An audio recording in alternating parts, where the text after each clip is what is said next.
सृष्टौ या सर्गरूपा जगदमन विधौ पालिनी या च रौद्री संहारे चापि यस्या जगदिदमखिलं पीडनं या पराख्या पश्यन्ति मध्यमाथो तदनु भगवती वैखरी वर्णरूपा सा स्मद्वाचं प्रसन्ना विधिहरिगिरिसाराधितालङ्करोतु।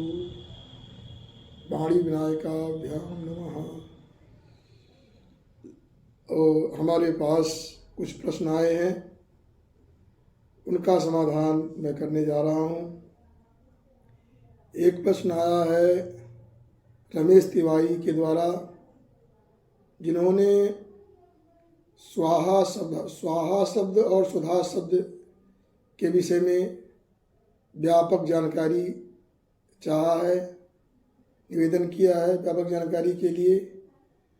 और दूसरा प्रश्न जो है वो विक्रम पांडे गुरुकुल के द्वारा आया है, जिन्होंने ये प्रश्न किया है कि द्रौपदी के 5 पति थे, तो क्या एक स्त्री के 5 पति हो, ये शास्त्रसम्मत हो सकता है?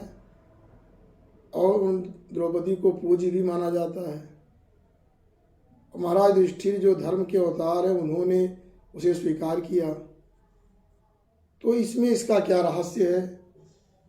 उन्होंने ऐसा प्रश्न किया है। तो मैं बताना चाहता हूँ कि पहले मैं स्वाहा शब्द की व्याख्या करता हूँ। तो जहातीति हा का अर्थ होता है त्याग। हा शब्द का अर्थ है त्याग। और ना जहाती आहा माने जो त्याग ना हो। आहा शब्द का अर्थ है जहाँ त्याग ना हो। और दूसरा स्वस्य आहा स्वाहा, कि स्वस्य आहा स्वाहा, ये शब्द की व्युत्पत्ति है इसमें कि स्वस्य माने अपनी वस्तुओं का जहाँ त्याग ना हो, अपितु उसका कई गुना फल प्राप्त हो, हमें कई रूपों में प्राप्त हो, ये स्वाहा शब्द का अर्थ है। जब हम यज्ञादि में स्वाहा शब्द का उच्चारण करते हैं तो उसमें कहते हैं स्वाहा, तो स्वाहा वो स्वाहा जो हम आहुति देते हैं, जैसे पायस की आहुति देते हैं, खीर की, और अनेक प्रकार के तिल चावल जौ इत्यादि, गुड़ और पंचमेवा इत्यादि हम लोग आहुति प्रदान करते हैं, बिल्व फल आदि की। तो जो आहुति हम प्रदान करते हैं तो वो तो ये चीज़, लेकिन उससे अगर हम कामना करते हैं कि हमारा मकान बन जाए, मकान के लिए हम यज्ञ करते हैं, तो वही आहुति, स्वाहा शब्द की इतनी महिमा है कि अपनी आपकी दी वस्तु को उन्होंने परिणित करके आपको मकान दे दिया। आपने सोचा कि हमें पुत्र की प्राप्ति हो जाए, यज्ञ किया, स्वाहा शब्द का उच्चारण किया, आहुति दिया। वो स्वाहा शब्द की महिमा है कि उसको जो है बदल करके आपको पुत्र की प्राप्ति हो गई। ये स्वाहा शब्द की महिमा, अपनी वस्तु को जहाँ ना नष्ट हो, नष्ट ना होने दे, उसका मतलब है, और अनेक रूपों में वो प्रदान करे और बहुत ज़्यादा अधिक मात्रा में प्रदान करे। तो हम लोग जो स्वाहा बोलते हैं हर कामना के लिए वो वही आहुति देते हैं, और उस आहुति के द्वारा स्वाहा की महिमा से हमारी वस्तु जो है, हम जो चाहते हैं हमको प्राप्त हो जाता है। तो ये स्वाहा शब्द का अर्थ है। स्वाहा माने ये नहीं कि केवल जो नाश, वहाँ जो है तो नाश कुल कहा जाता है, भस्म हो गया, लेकिन यहाँ स्वाहा शब्द का ये अर्थ है। इसलिए कोई भी यज्ञ होता है, कहीं भी होता है, उसमें हम स्वाहा शब्द का प्रयोग करते हैं आहुति में। आजकल तो हमने ये भी देखा है कि बहुत लोग ये भी कहते हैं, इसे हमारे यहाँ नियम है कि स्वाहा शब्द में कि स्वाहा जब कर आहुति देते हैं तो सात्विकी मुद्रा जो है 2 उंगली बीच की मानी जाती है। मध्यमा अनामिका अंगूठा का सहयोग लेते हैं और मध्यमा अनामिका से आहुति देते हैं, सात्विकी मुद्रा मानी गई है। राजसी में कनिष्ठिका उंगली लगा देते हैं, अंगूठा ये देते हैं हम। तामसी में जो है 5 उंगली लग जाती है। लेकिन कुछ लोग ऐसे हैं जो ये कहते हैं कि 5 उंगली से आहुति देना चाहिए, कोई भी हवन हो। जैसे हम 5 उंगली से खाते हैं, वैसे 5 उंगली से देवताओं को भी आहुति देना चाहिए। तो हमसे कहने लगे, हमने कहा ये बताओ, तुम देवताओं की तुलना तो कर रहे हो, देवता हम 5 उंगली से खाते, देवता ही 5 उंगली से हम खिलाएंगे उनको, लेकिन तुम तो दाल भात चावल रोटी पकौड़ी तस्मई खीर खाते हो, और वो लोग करते क्या है, लकड़ी के कूटा का आहुति देते हैं। तो हमने कहा लकड़ी कूटा तुम चबाते क्यों नहीं हो? जब देवताओं को तुम लकड़ी कूटा खिला रहे हो, आहुति दे रहे हो, लकड़ी का बुरादा, तो तुम उसे क्यों नहीं खा लेते हो? तुमको भी तो खाना चाहिए अगर देवताओं की तुलना कर रहे हो।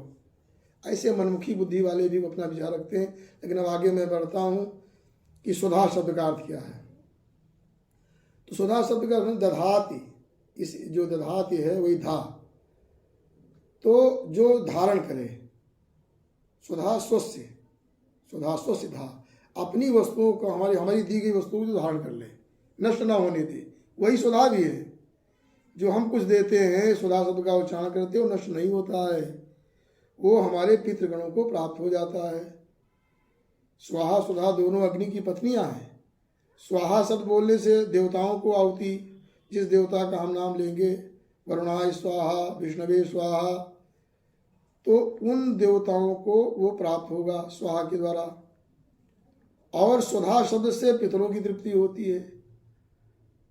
तो इस प्रकार से ये स्वधा शब्द जो है हमारी दी हुई वस्तुओं को नष्ट नहीं होने देती है, इसका अर्थ ही है।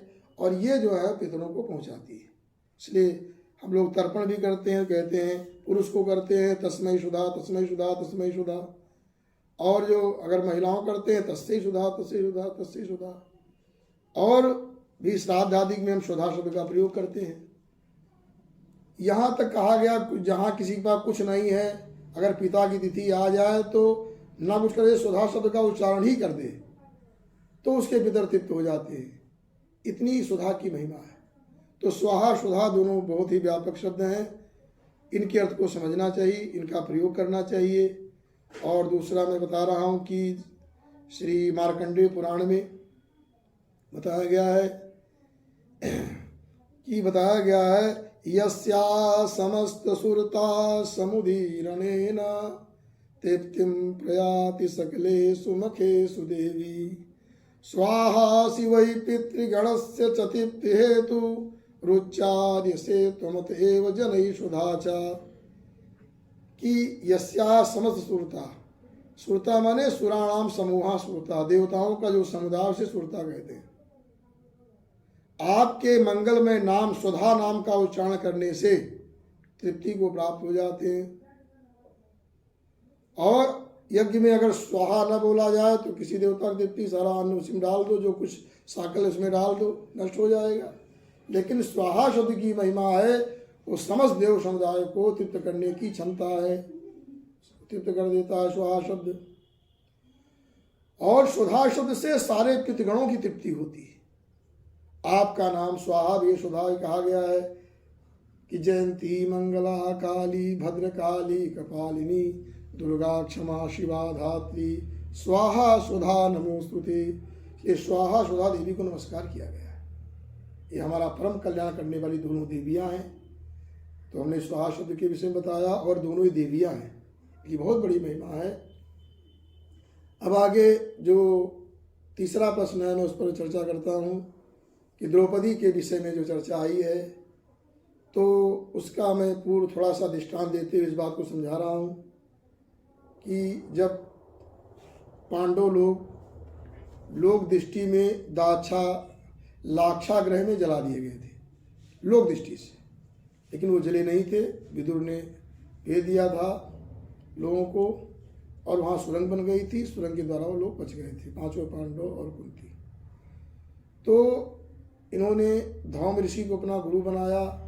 और फिर आगे जब इन्हें पता चला कि द्रौपदी का स्वयंवर हो रहा था, तो ये 5 पांडव ब्राह्मण का वेश बना करके और द्रौपदी के स्वयंवर में पहुंचे। लेकिन वेश ब्राह्मण का था। अपनी कुटिया में कुंती को छोड़ करके कुंती जी को अपना चले आए। वहाँ श्री कृष्ण भी बलराम भी आए थे, सारे कौरव लोग आए थे। अब कौरव, इसलिए कौरव तो समझे ब्राह्मण हैं, क्योंकि उनकी दृष्टि में तो मर चुके थे सब, लेकिन श्री कृष्ण को मालूम था, श्री कृष्ण ने बलराम जी को इशारा किया, देखो ये सब आ गए हैं पांडव लोग। तो उसमें बहुत और देश के बड़े बड़े बलवान और यशस्वी राजा वहाँ आए थे, लेकिन कोई भी जल में देख करके, और मछली पर चक्र घूम रहा था, उस पर बाण चलाना था, इस कार्य में कोई सफल। ये शर्त थी द्रौपदी से विवाह करने की, कोई शर्त पूरा नहीं कर पाया। दुर्योधन आदि सब लोग पराजित हो गए, और कर्ण को तो द्रौपदी ने रोक दिया, कहा सूत पुत्र के द्वारा ऐसा नहीं, उसको मैं अपना पति नहीं बना सकती हूँ। इस प्रकार से अंत में अर्जुन ने कर दिखाया। अर्जुन ने जो शर्त रखी गई थी जल में देख करके, जो चक्र मछली के ऊपर घूम रहा था, मत्स्य के ऊपर, उन्होंने निशाना लगाया और द्रौपदी को प्राप्त कर लिया। उसके बाद वो अपनी कुटिया में लेकर के पहुंचे, तो एक हास परिहास बस कुंती जी भोजन बना रही थी, उसी उन्होंने कहा कि माँ आज बहुत बढ़िया, बहुत अच्छी भिक्षा लेकर के हम लोग आए हैं। तो माता ने कहा सब लोग ग्रहण कर लो, बिना देखे कह दिया सब लोग भिक्षा को ग्रहण कर लो। और जब कुंती जी ने देखा द्रौपदी को, अरे ये हमने क्या कह दिया, पांचों लोग ग्रहण कर लो, स्त्री तो एक की हो सकती है, पांचों कैसे हो सकती है, हमारे मुंह से कैसे निकल गया। तो उन्होंने डांटा भी, कहा कि तुम लोगों को ऐसा नहीं कहना चाहिए था, ऐसा मजाक नहीं करना चाहिए था, अब क्या होगा। तो उसमें महाराज युधिष्ठिर जी ने कहा, माँ आपकी वाणी, आपने कभी मिथ्या भाषण नहीं किया, कभी झूठ नहीं बोला है, और आपके मुख से अगर निकल गया है ये बात तो ये सत्य है। ये सरस्वती की जो ऐसी इच्छा थी, उनकी सरस्वती जी आपकी वाणी में आ गई, और हम लोगों से जो ऐसा व्यवहार किया गया, और ये आपके मुख से निकल गया कि सब लोग ग्रहण कर लो, तो अब ये आपकी वाणी को मिथ्या नहीं कर सकता हूँ। धर्मराज युधिष्ठिर जी ने कहा, ये पांचों की पत्नी बनेगी द्रौपदी, आप चिंता रहित हो जाइए, आपकी वाणी सत्य होगी।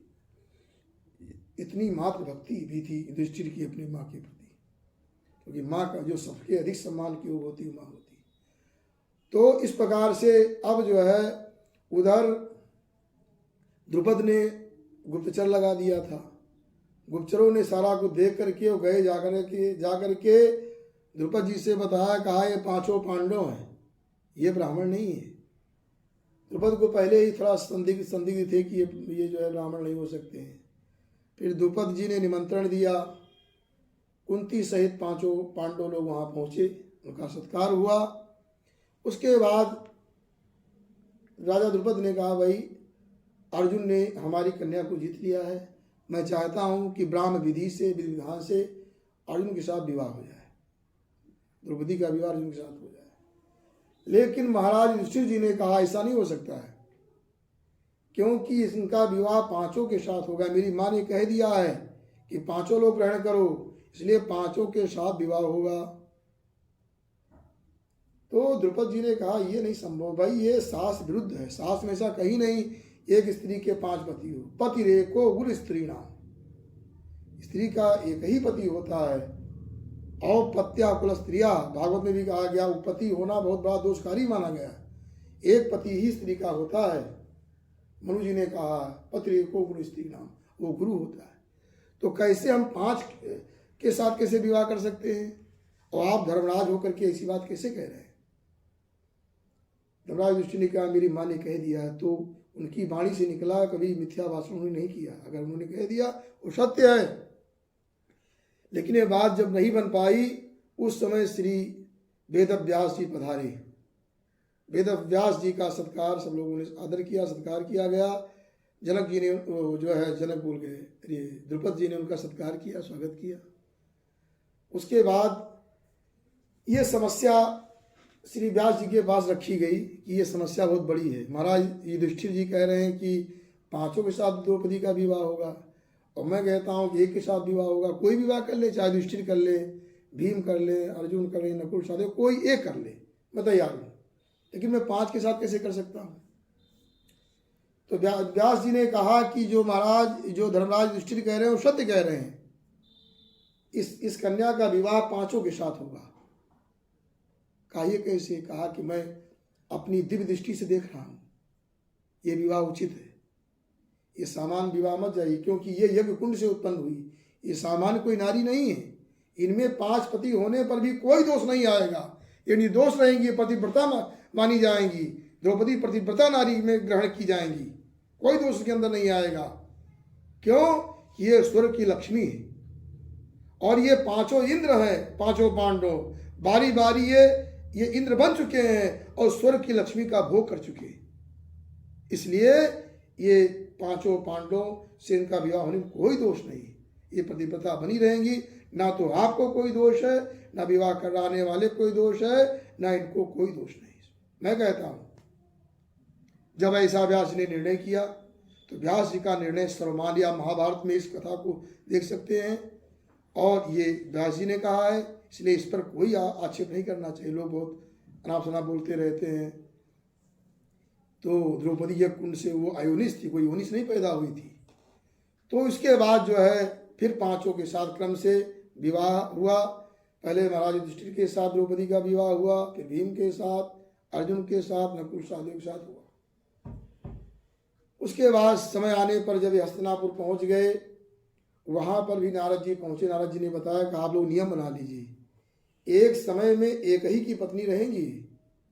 ऐसे नियम बन गया कि इतने वर्ष तक युधिष्ठिर की पत्नी रहेंगी, फिर भीम की पत्नी, फिर अर्जुन की, नकुल सहदेव। और जिसकी जब पत्नी रहेंगी उसके साथ अगर वो अपने भवन में विराजमान है तो वहां कोई दूसरा पांडव प्रवेश नहीं करेगा। अगर प्रवेश करता है उस बीच में तो उसे 12 वर्ष का वनवास हो जाएगा। ये नियम लगा लिया गया। उस समय ये युधिष्ठिर की पत्नी थी द्रौपदी, और द्रौपदी के साथ महाराज युधिष्ठिर जी बढ़िया एक पलंग पर विराजमान थे। हंसी और मजाक चल रहा था। और उसी समय क्या हुआ कि कुछ आताइयों ने ब्राह्मणों की गौओं का हरण कर लिया। ब्राह्मण लोग आए, चिल्लाए कि गौओं की रक्षा करो, हमारी गौओं की रक्षा करो। तो अर्जुन बेचारे क्या करते, अब जब धनुष बाण उनका रखा था युधिष्ठिर के भवन में, वहां जा नहीं सकते थे। जब ब्राह्मणों ने धिक्कारना आरंभ किया तो अर्जुन अंदर चले गए, और उस समय आश्चर्यचकित हो गए युधिष्ठिर और द्रौपदी कि ये कैसे यहाँ गए। दोनों एक पलंग पर विराजमान थे। अर्जुन ने धनुष बाण उठाया और गए, उन आताइयों का संहार करके ब्राह्मणों की गौओं को ब्राह्मणों को प्रदान कर दिया। और उसके बाद तब युधिष्ठिर दुखी हो गए कि अब क्या होगा, हम लोगों का वचन था आपस में। उस समय श्री जो है अर्जुन ने कहा, घबराइए मत, मैं 12 वर्ष के वनवास जा रहा हूँ, जो शर्त थी वो पूरी होगी, मैं जा रहा हूँ वनवास के लिए। अर्जुन 12 वर्ष के वनवास चले गए।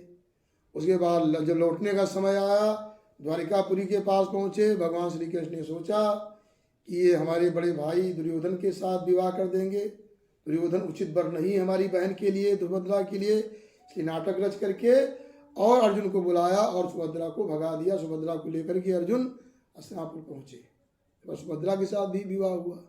तो धर्म का पालन करने से उनको सुभद्रा के साथ दूसरा विवाह भी हुआ। इस प्रकार से मैं चर्चा कर रहा था कि द्रौपदी जो है पवित्र हैं, वो पतिव्रता नारी हैं, उनमें किसी प्रकार कोई दोष नहीं है। ये अपवाद है, एक सिद्धांत होता है और कहीं कहीं सिद्धांत का अपवाद होता है। इसलिए मैं बताना चाहता हूँ कि जो है सास की प्रक्रिया को, सास के विचारों को समझो, ऋषियों की वाणी को समझो। सब जगह नहीं आरोप कर देना चाहिए। कहते हैं गोबर मल अशुद्ध होता है, अब वो समझ गए अरे मल अशुद्ध सब थोड़ी होता है। अरे जो अब बताया गया गाय का गोबर कितना मल पवित्र होता है, उसको हम लोग जो है पंचगव्य पान करते हैं, गोबर लेपन करते हैं। ये नहीं कि एक सिद्धांत बना लिए गोबर अब मल अपवित्र होता था पीते रहेगा। गाय गोबर मल कितना पवित्र होता है, कहते चमड़ा अशुद्ध होता है, लेकिन वही मृग चर्म और व्याघ्र चर्म कितना पवित्र होता है। कहते अस्थियां अपवित्र होती, लेकिन वही शंख में जीव रहता है, शंख कितना पवित्र माना गया। तो ये नियम नहीं, उसका अपवाद भी होता है, उस बारीकी को समझना चाहिए। अब आजकल तो हम तो देखते हैं क्या है, बस सब इस समय केवल रावण की प्रशंसा, रावण के अनुयायी ज्यादा हो गए इस समय। और एक कैकेयी और जो है उनकी जो दासी, उनकी सारी कथा, उन्हीं की प्रशंसा सब करेंगे।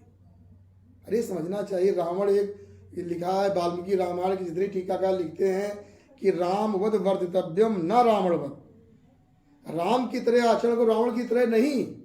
अब जब रावण की महिमा वर्णन करोगे तो रावण जैसा आचरण करो, बलात्कार, वेदों को जलाना, सारे मांसों, गधा घोड़ा भैंसा सब खाने वाला, वैसे रावण की प्रशंसा करते हैं। तो ये सब चीज़ें जो है बहुत ही गलत है। और मैं सामान्य जो हमारे श्रोता लोग, मैं बताना चाहता हूँ, जो विशेष श्रोता हैं, सामान्य श्रोता हैं, कि इस तरह जो बड़ी बड़ी भीड़ लेकर चलते हैं, हमारे धर्मशास्त्रों का खंडन करते हैं, उन पर ज़्यादा विश्वास नहीं करना चाहिए। वो अपनी रोचक की हम नई कथा सुनाएंगे कि हम जो है बता देंगे राम से बड़ा रावण था, तो हम बता रावण, तो इस तरह से बोलते हैं जैसे लोग। अब प्रशंसनीय वहाँ जो है, अब वो एक कैकेयी का रोल है, गलत रोल है, उन्होंने पति के साथ इतना किया, इसलिए वो नहीं है। प्रशंसनीय जो है कौशल्या जी हैं, सुमित्रा जी हैं, भगवान श्री राम जैसा आचरण करो, उनकी प्रशंसा करो। तो बस इन्हीं शब्दों के साथ वाणी को विराम। ऐसे और भी आप लोग प्रश्न करते रहिए, हम उत्तर देते रहेंगे। असतो मा सदगमय तमसो मा ज्योतिर्गमय मृत्योर्मामृतंगमय। ओम शांति शांति शांति।